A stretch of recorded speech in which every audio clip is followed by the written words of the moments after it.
이 시간 하나님의 말씀을 함께 보도록 하겠습니다. 오늘 함께 읽을 하나님의 말씀은 욥기 42장 1절에서 6절입니다. 우리 이전에 메시지 성경 나눠드렸던 것을 피시면 되고요. 혹시 못 가져오신 분들을 위해서 우리 실랑팀에서도 준비를 했습니다. 네, 메시지 성경으로 읽을 거니까요.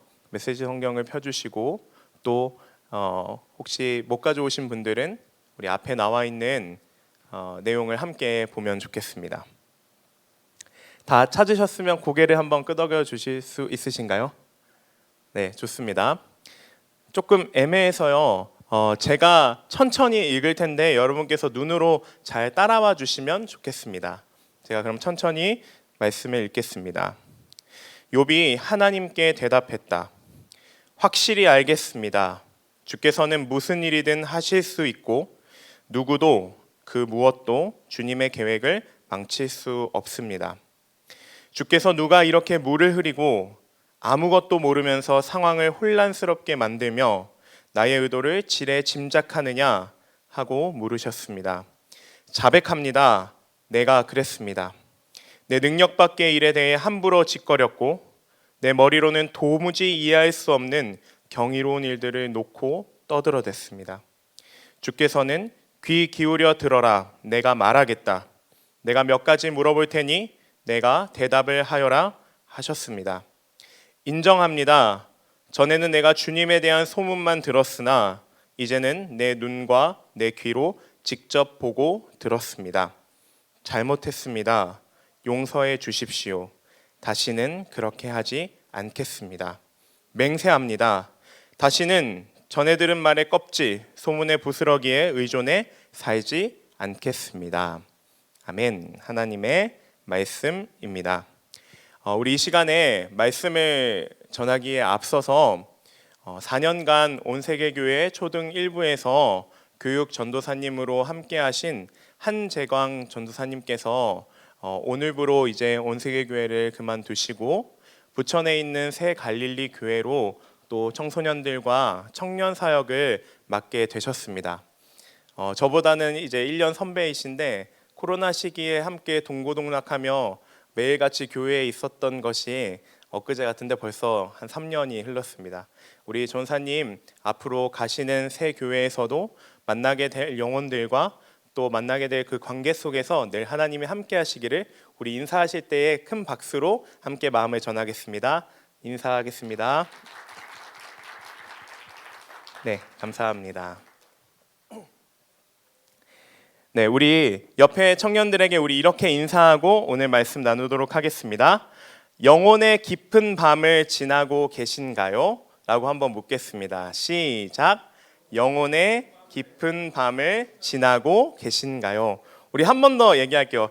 처음 듣는 말인데 무슨 말이야 하면서 말하지 마시고 조금 더 우리 마음에 담아서 영혼의 깊은 밤을 지나고 계신가요? 시작. 영혼의 깊은 밤을 지나고 계신가요? 아멘. 여러분 혹시 오늘 설교의 제목처럼요, 영혼의 밤을 지나다라는 말을 들어보신 적이 있으신가요? 제가 금식 수련회를 준비하면서 이제 책을 이렇게 보던 중에 다이애나 그루버의 영혼의 밤을 지날 때라는 책이 눈에 들어왔습니다. 이 책은요, 7명의 이제 신앙인의 이 마음속에 엿보였던 그 영혼의 밤이라는 것을요, 나지막히 소개를 하고 있었습니다. 이 마틴 루터에서부터 마더 테레사를 거쳐서 마틴 루터 킹 주니어까지 7명의 내면에 들이운 이 영혼의 밤을요, 천천히 이 책은 이야기를 하면서 어떤 이상한 동질감을요 느끼게 되었습니다. 제가 이런 친숙한 동질감을 느끼게 되었던 이유는 어쩌면 이 신앙인들, 정말 성자라고까지 볼 수 있는 이 신앙인들도 이들의 경험과 생각과 감정이 이제 저만 겪는 그런 어려움이나 우울감이 아니었다는 어떤 안도감 때문이었던 것 같습니다. 나 혼자 그 깊은 밤을 거닐고 있지 않았다는 것, 그 길을 누군가는 먼저 걸어갔다는 것, 그래서 어두운 그 밤이 외롭고 쓸쓸하지만은 않다는 것을 깨닫게 되는 순간 일종의 어떤 그들과의 연대감을 형성하면서 저도 모르게 작은 위로를 받게 되었던 것 같습니다. 오늘 우리가 함께 나누는 이 욥의 이야기를 통해서도 우리 안에 위로와 소망이 있기를 주님의 이름으로 기도드립니다. 첫 번째 나누고 싶은 내용은 비로소 한계를 넘어서다입니다. 여러분, 우리가 욥기를 처음부터 보고 있습니다. 사실은 오늘은 끝장인 42장입니다. 중간에 욥의 세 친구와의 대화가 있었고 또 엘리후라는 청년이 등장합니다. 그런데 우리가 기억할 것은 욥이 그 고난받는 상황 가운데에서 이제 자신이 이해할 수 없는 하나님 앞에 내가 무언가 이 정도로 잘못하지 않았는데 왜 이 정도의 고난을 받는 것일까 하고 하나님 앞에 불평하며 따지고 묻는 그 장면들이요, 거의 37장까지 이어지게 됩니다. 하나님께서는 37장까지는 침묵하고 계시다가 38장에 들어서야 하나님의 말씀으로 욥에게 반응해 주십니다. 이 욥기가 이렇게 쭉 흘러오다가 결론을 맞이하게 되는데, 이 결론부에서 욥기를 딱 이 하나님의 말씀을 딱 들었을 때 우리는 약간 속 시원하게 무언가 결말이 지어진다기보다는 뭔가 다 시원하지는 않은 그러한 감정들을 가지고 이 욥기를 마무리하게 됩니다. 그 이유는요, 제가 처음에 서두에도 설명드렸지만 이 욥기를 읽을 때는 어떤 기대감을 버려야 되냐면 무언가 반전이 있을 거라는, 우리가 생각했던 우리가 보는 드라마나 영화처럼 처음에는 문제가 되었던 것이 나중에는 무언가 이렇게 역전되어서 긍정적인 결과를 얻는다라는 어떠한 그 기대감을 버려야만 이 욥기의 결말을 우리가 보게 되었을 때에도 동일한 마음을 가지게 됩니다. 그렇다면 왜 이 마지막 욥기의 답은 우리가 생각했던 만큼 시원하지도 또 뭔가 분명하지도 않을까요? 이 욥이나 세 친구는요, 다 인과응보라는 법칙 아래에 묶여서 신앙생활을 해오고 있습니다.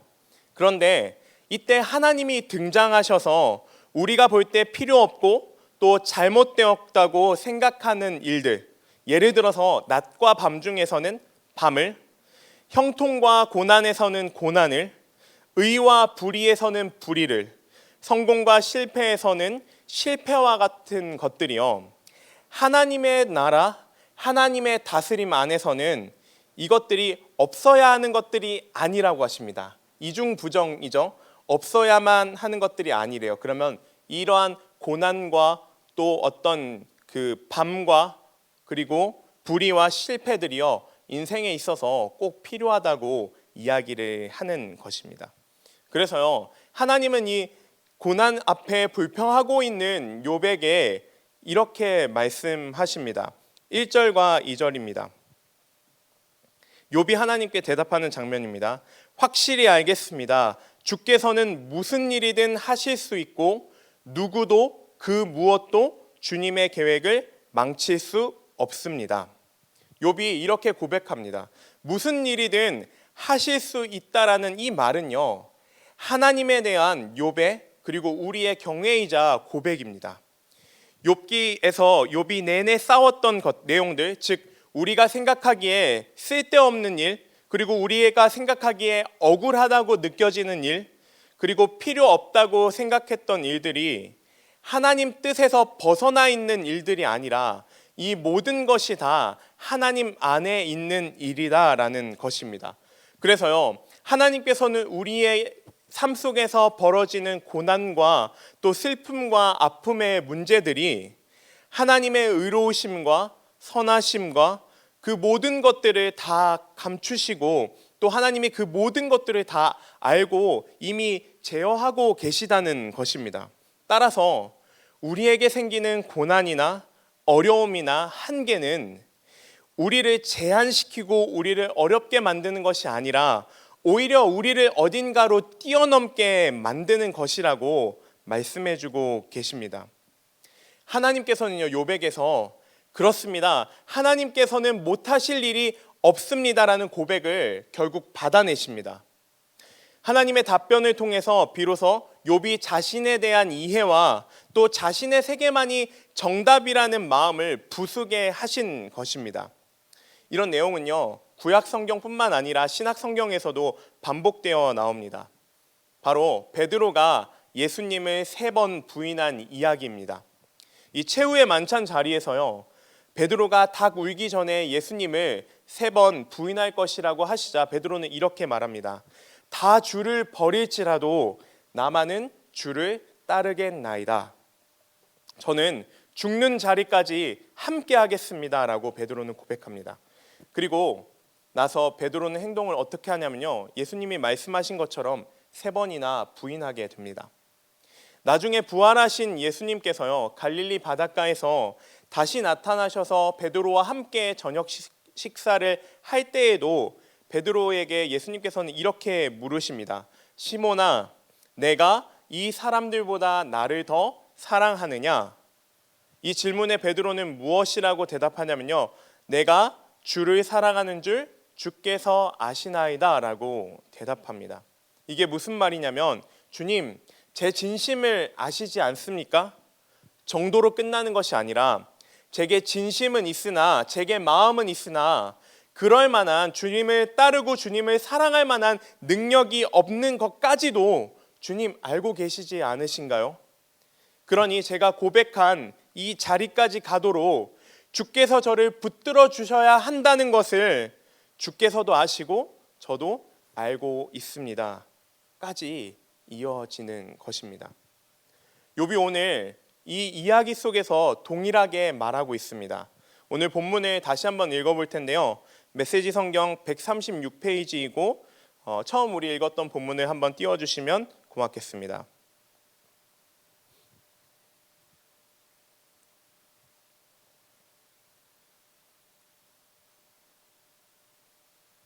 네, 화면에 띄워주시면 제가 함께 읽겠습니다. 페이지로는 136페이지입니다. 한 번 더 읽을 때 천천히 한번 따라와 주시기 바랍니다. 욥이 하나님께 대답했다. 확실히 알겠습니다. 주께서는 무슨 일이든 하실 수 있고 누구도 그 무엇도 주님의 계획을 망칠 수 없습니다. 주께서 누가 이렇게 물을 흐리고 아무것도 모르면서 상황을 혼란스럽게 만들며 나의 의도를 지레짐작하느냐 하고 물으십니다. 자백합니다. 제가 그랬습니다. 내 능력 밖의 일에 대해서 함부로 짓거렸고 내 머리로는 도무지 이해할 수 없는 경이로운 일들을 놓고 떠들어댔습니다. 주께서는 귀 기울여 들어라. 내가 말하겠다. 내가 몇 가지 물어볼 테니 내가 대답을 하여라 하셨습니다. 인정합니다. 전에는 내가 주님에 대한 소문은 들었으나 이제는 내 눈과 내 귀로 직접 보고 들었습니다. 잘못했습니다. 용서해 주십시오. 다시는 그렇게 하지 않겠습니다. 맹세합니다. 다시는 전애들을 말의 껍질, 소문의 부스러기에 의존해 살지 않겠습니다. 아멘. 욥은요, 이제까지 이해하고 또 본인이 확인하고 상상했던 세계를요, 자신만의 세계를 하나님과 만남을 통해서 넘어서게 됩니다. 자신의 세계에서는 도저히 이해할 수 없는 고난과 고통을요, 하나님의 세계 속으로 초점을 이동했을 때 비로소 넘어섭니다. 지난주에 말씀드렸던 움베르트라는 개념과 비슷하고 이 움베르트를 넘어서는 것처럼 보입니다. 자신만의 세계에서 하나님께서 창조하신 세계로 초점이 이동됩니다. 예수님께서는요, 마태복음 6장 26절에서 30절에 창조 세계에 대해서 이렇게 말씀하십니다. 제가 읽어드릴게요. 공중에 나는 새를 보라. 들에 핀 백합화를 보라. 오늘 있다가 내일 아궁이에 던져지는 들풀도 하나님이 입히시거든 하물며 너희일까 보냐 믿음이 적은 자들아. 하나님께서 이렇게 이야기하시는 이유는요, 창조 세계 속에서 우리 인간들이 다루고 조작할 수 있는 것이 무엇이 있더냐라고 물으시는 겁니다. 없다. 창조 세계가 얼마나 너희가 이해할 수 없을 만큼 큰 세계인지 보아라 라고 말씀하고 계십니다. 여러분, 주님을 3번이나 부인했던 이 베드로도요, 자신의 이해와 한계를 벗어나서 정말로 적극적이고 고백적으로 이 하나님을 붙잡습니다. 내가 주를 사랑하는 줄 주님께서 아시나이다 라는 고백이 바로 그것입니다. 하나님은요, 우리가 다 이해되지 않더라도 하나님은 우리 눈에 보이지 않고 옆에 계시지 않는 것처럼 느껴지더라도 그분의 성품은요, 무소부재, 있지 않는 곳이 없으시고 전지전능, 모든 일을 하실 수 있는 분이십니다.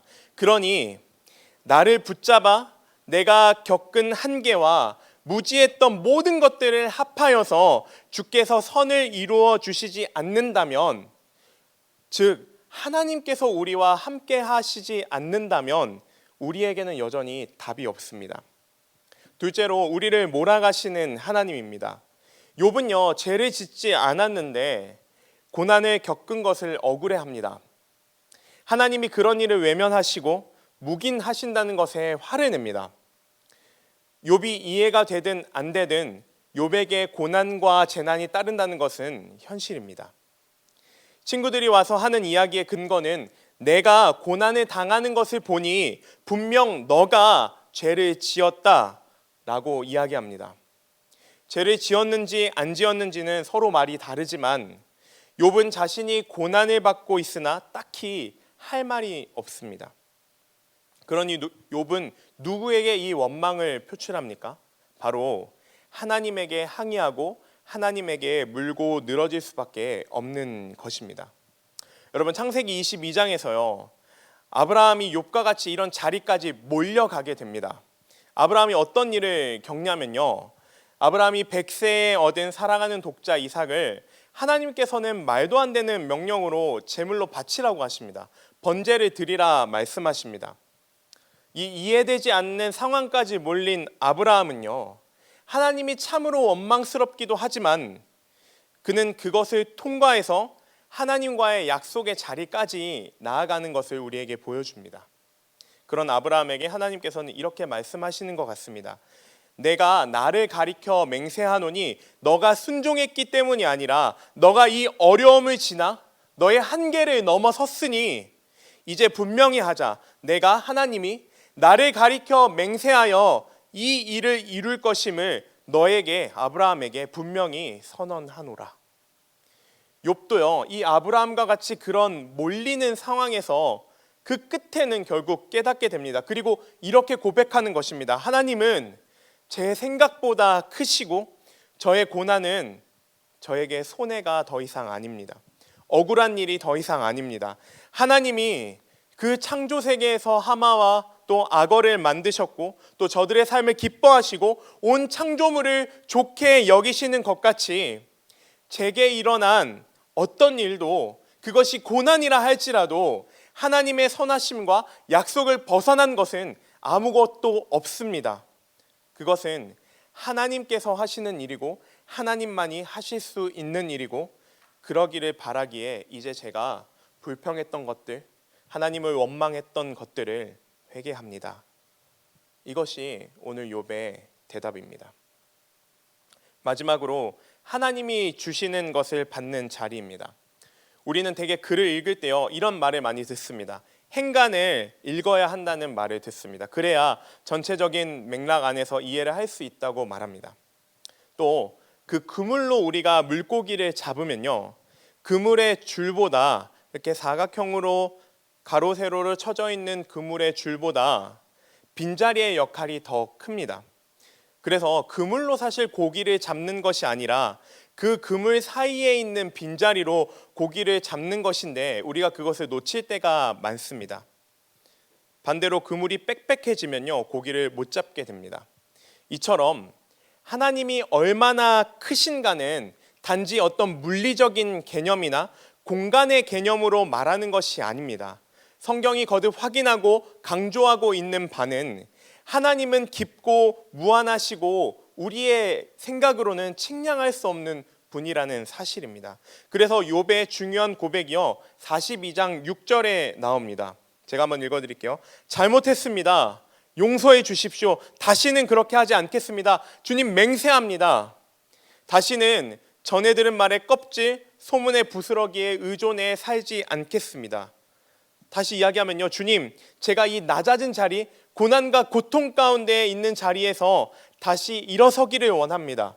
하나님의 통치와 선하신 뜻 아래에서는 헛된 것도 몹쓸 것도 하나 없음을 고백합니다. 모든 것이 같이 있으며 이 티끌과 재도 같이 있습니다. 제가 이 자리에서 일어설 수 있습니다. 하물며 제 존재 자체가 티끌이고 재에 불과하다고 하더라도 상관없습니다. 제가 주님 앞에서 일어서겠습니다. 왜냐하면 하나님께서는 창조주이시기 때문입니다. 이런 고백이 욥에게서 터져 나옵니다. 욥은요, 내가 이 자리, 이 고통과 고난의 자리, 티끌과 재가 넘치는 이 악한 어떤 상황에서의 그 조건의 자리에서 일어설 뿐만 아니라 하나님이 내가 지금 이 상황에 처해 있는 것으로도 일하실 수 있는 분을 믿는 고백을 하는 것입니다. 왜냐하면 예수님께서 가신 길이 그 자체가 예수님의 영광을 만들어내는 길이기 때문입니다. 여러분, 십자가의 죽음이요, 때로는 억울한 것처럼 보입니다. 그냥 죽음으로 끝나는 일처럼 보이기에 무언가 그것이 참으로 초라하고 참으로 한탄스럽고 뭔가 거기서 선한 것, 좋은 것이 나오지 않는 것처럼 느껴질 때가 있지만, 우리가 모두 잘 알고 있듯이 창조주가 피조물에 의하여 모욕당하고 저들의 결정대로 자신을 맡겨 저들의 손에 넘겨져 죽을 그때에 죽음으로 예수 그리스도의 그 생명이 끝나는 것이 아니라 예수 그리스도의 부활을 만들어 내심으로 우리는 더 이상 죽음을 두려워할 이유가 없습니다. 이것은 성경 어디에서나 발견되고 강조되는 지점입니다. 그러나 우리는요, 이 죽음 앞에서, 고난 앞에서 겁을 냅니다. 왜냐하면 이것이 내가 정말로 이겨낼 수 없는 것이고, 또 무언가 이것을 해결해 갈 만한, 이 고난을, 역경을 뚫을 만한 내 생각이 가득 차 있음에도 불구하고 그것이 막히고 때로는 계획이 무산되고 나의 원함대로 바람대로 되지 않을 때 하나님의 일하심이, 하나님의 어떠한 우리와 함께 하심이 여전히 부족하게만 느껴집니다. 그래서 겁이 납니다. 두렵습니다. 혼자인 것 같아서 이 문제를 나 혼자만 겪고 있는 것 같고 아무도 도와주지 않는다라는 그러한 상황이 나에게 그 불안이 몰려올 때 우리는 겁이 납니다. 그러나 나에게 생기는 이 불안, 이 어려움을요, 하나님께서는 이미 우리에게 함께하고 계시고 우리에게 허락하고 계십니다. 시편 8편을 읽어드리겠습니다. 여호와 우리 주여, 주의 이름이 온 땅에 어찌 그리 아름다운지요, 주의 영광이 하늘을 덮었나이다. 주의 대적으로 말미암아 어린 아이들과 젖먹이들의 입으로 권능을 세우시며 이는 원수들과 보복자들을 잠잠하게 하려 하심이니이다. 아멘. 여기서요, 하나님이 어린아이와 젖먹이들로 일하신다고 하십니다. 그리고 하나님이 어린아이와 젖먹이의 입으로 권능을 세우실 것입니다. 마태복음 11장 25절에서 27절에 가면요, 이 내용이 반복되어 선언됩니다. 제가 읽어드릴게요. 그때 예수께서 대답하여 이르시되 천지의 주제이신 아버지여, 이것을 지혜롭고 슬기 있는 자들에게는 숨기시고 어린 아이들에게는 나타내심을 감사하니이다. 옳소이다. 이렇게 된 것이 아버지의 뜻이니이다. 내 아버지께서 모든 것을 내게 주셨으니 아버지 외에는 아들을 아는 자가 없고 아들과 또 아들의 소원대로 계시를 받는 자 외에는 아버지를 아는 자가 없느니라. 아멘. 여기서도 지혜로운 자와 슬기로운 자가 어떻게 이 어린아이와 대조되고 있냐면요, 자기를 아는 것, 자기가 할 수 있는 것이 전부인 세계와 하나님이 만드시고 승리를 주시는 부활의 세계가 대조됩니다. 하나님이 주시는 것을 받는 자와 자기가 만든 세계에 갇힌 자를 대조하고 있는 것입니다. 그래서 그때 터져 나오는 것이 수고하고 무거운 짐진 자들아입니다. 이 수고하고 무거운 짐진 자들이 바로 욥과 그의 세 친구들입니다. 이렇게 고백하는 거죠. 하나님, 어떻게 인생이 이렇습니까? 이렇게 열심히 믿는데, 이렇게 열심히 사는데 왜 저에게는 보상이 없는 것입니까? 왜 제가 원하는 대로 삶이 사라지지 않는 것입니까? 이게 도대체 뭔가요? 라고 고백하는 자들에게 주님께서 이렇게 말씀하십니다. 수고하고 무거운 짐을 짐진 자들아, 다 내게로 오라. 내가 너희를 쉬게 하리라. 나는 마음이 온유하고 겸손하니 나의 멍에를 메고 내게 배우라. 이러한 말씀 가운데 욥이 이렇게 대답하는 것입니다. 주님, 티끌과 재만 남아있는, 주님을 감히 찾을 수도 없고 이 상황을 다 이해할 수 없는 그런 상황 가운데에서도 제가 주님을 바라보길 원합니다. 주님 앞에 불평하고 주님 앞에 불만과 호소만 했던 그러한 마음들을 회개합니다. 이 티끌과 재를 다 뒤집어 써도 좋으니 주님을 바라길 원합니다. 라고 말이죠. 이제 말씀을 정리하겠습니다. 고난으로 하나님을 섬기고 고난으로 온전해지는 것에 대한 이야기가요, 이 히브리서 5장 8절에 나옵니다. 제가 읽어드릴게요. 그가 아들이시면서도 받으신 고난으로 순종함을 배워서 온전하게 되셨은즉, 그가 아들이시면서도 받으신 고난으로 순종함을 배워서 온전하게 되셨다고 합니다. 우리는요, 이 증거를 구약의 이야기에서는 욥에게서, 그리고 신약에서는 예수님의 삶에서 이를 확인할 수 있습니다. 예수께서 실제로 십자가를 지고 죽으시는 인생을 사셔서요, 우리 모두를 끌어안으신 것처럼 우리 모두는 그 예수님의 희생과 그분의 고난과 죽음, 그리고 그 너머 있는 부활 속에서 우리의 인생도 함께 살아가게 될 것입니다. 우리는 사실 저를 포함해서 어려운 일보다는 쉬운 일을 원합니다. 고통과 고난이 있기보다는 그것을 피해 가기를 당연히 원합니다. 대충 살고 어떤 고통을 면하는 것만이 전부이고 욕심을 내봤자 자랑하는 게 다인 우리들의 인생입니다. 그래서 고난이 찾아오면요, 무기력과 불평 가운데 허우적됩니다. 하나님은요, 우리가 그렇게 고난 가운데에 불평하고 고난 가운데에 무기력하기를 원하시지 않으십니다. 그렇게 우리를 두실 수 없다고 욥기를 통해 분명하게 말씀하십니다. 사실 우리의 삶은 별것이 아닌데 이 기독교에서는 우리의 삶을 특별한 것이라고 이야기합니다. 왜냐하면 예수 그리스도를 믿는 것이 우리의 모든 이해와 우리의 모든 상황을 뛰어넘는 정말로 새로운 창조 세계로 우리를 인도하시는, 우리가 지금까지 이해하고 우리의 한계로만 깨닫는 그러한 세상을 넘어서서 고난마저도 우리에게 온전한 길이 되게 하시는 그 예수 그리스도를 따라가는 길이기 때문입니다. 여러분, 우리 모두가요, 고난 속에서 순종함을 배워가기를 원합니다. 왜냐하면 이미 그 길을 가신 예수 그리스도께서 우리의 고난 끝에 서서 우리를 바라보시고 우리에게 손 내밀어 주시기 때문입니다. 우리 이 시간 함께 찬양하고 기도하기를 원합니다.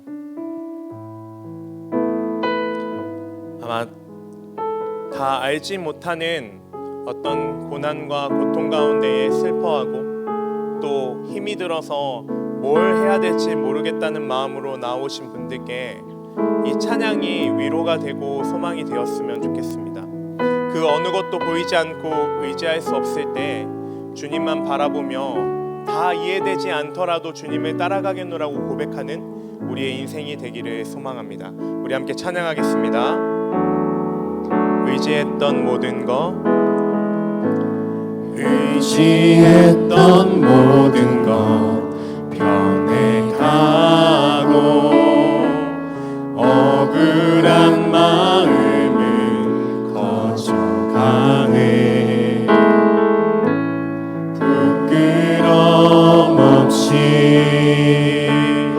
살고 싶구나. 주님 하시네. 모든 일을 선으로, 모든 일을 선으로 이겨내고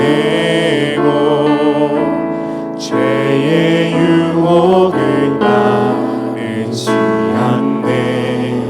나를 구원하신 영원한 그 사랑, 그 신금에 날 붙드시네. 주어진 내 삶이 작게만 보여도 선하신 주 나를 이끄신 보내. 중심을 보시는 주님만 따르네. 날 택하신 주만 의지해.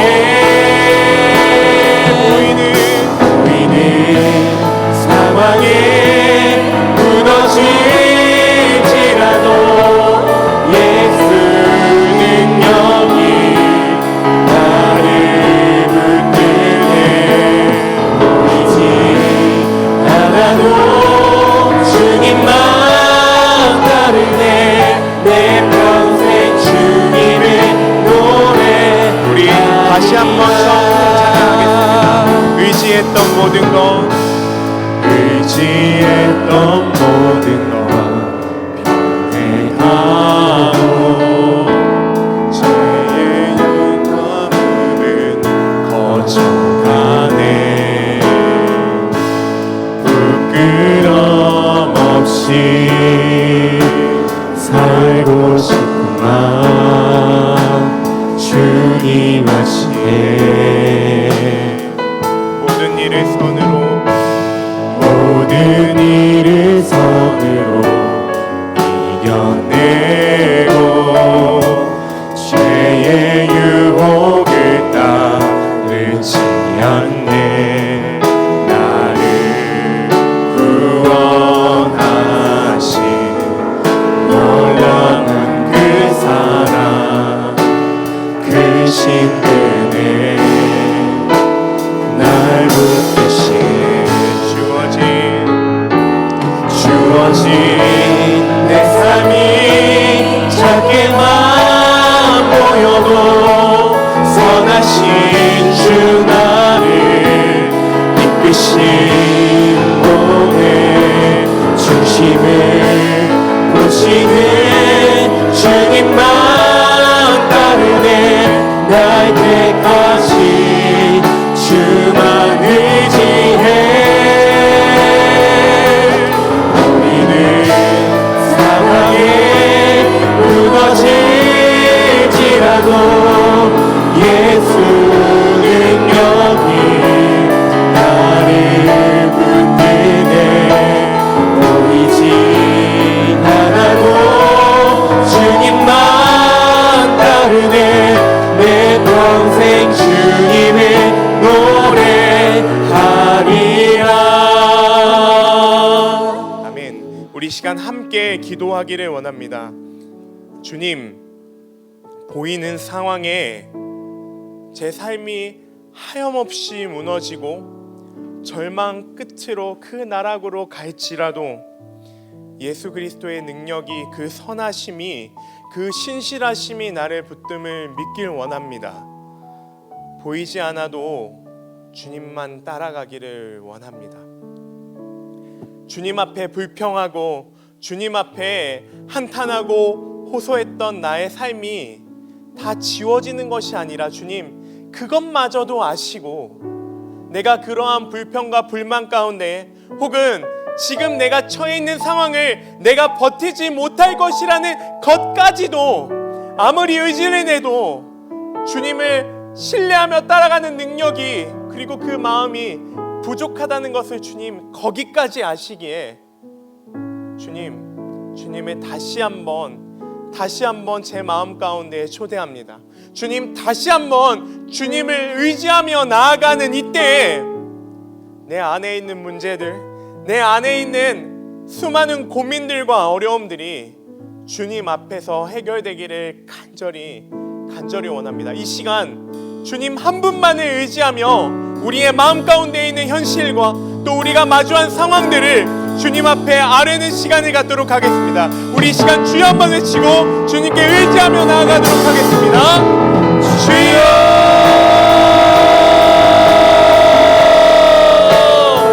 주님, 보이는 상황은 우리를 낙담하게 합니다. 주님, 우리를 괴롭히고 우리를 유혹하고 우리를 점점 몰락하게 만드는 그러한 상황들, 아니요, 심지어 하나님께서 우리를 그렇게 몰아가시는 것처럼 느껴질 때도 분명히 보입니다.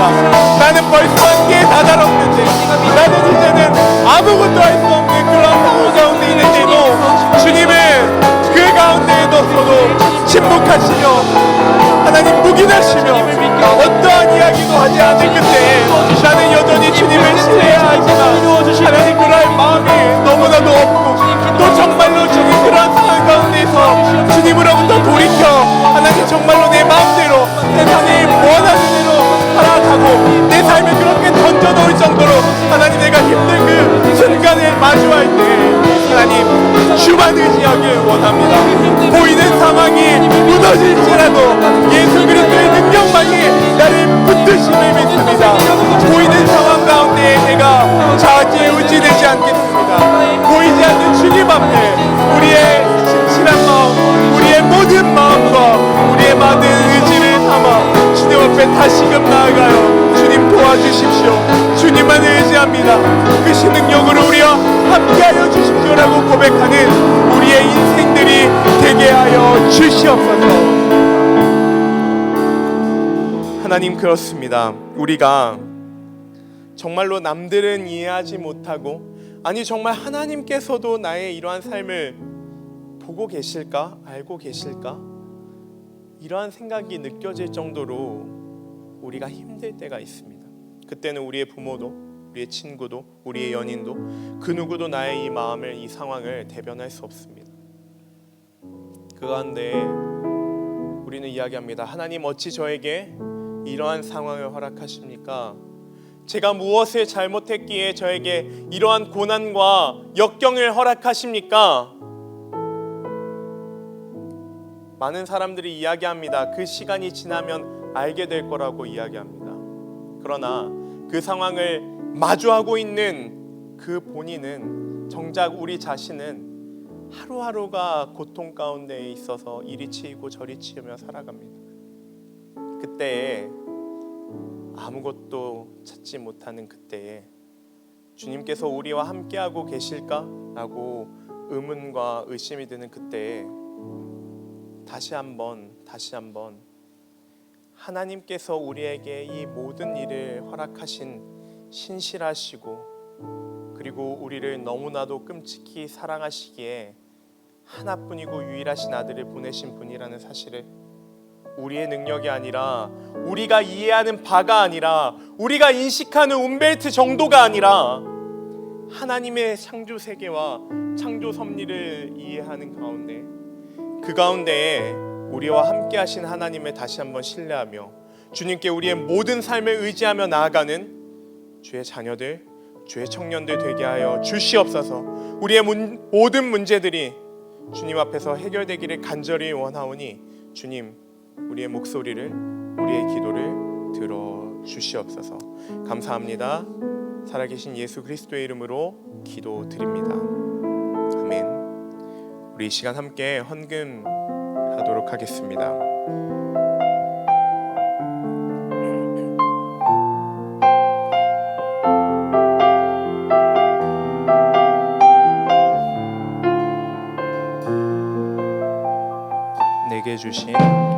내게 주신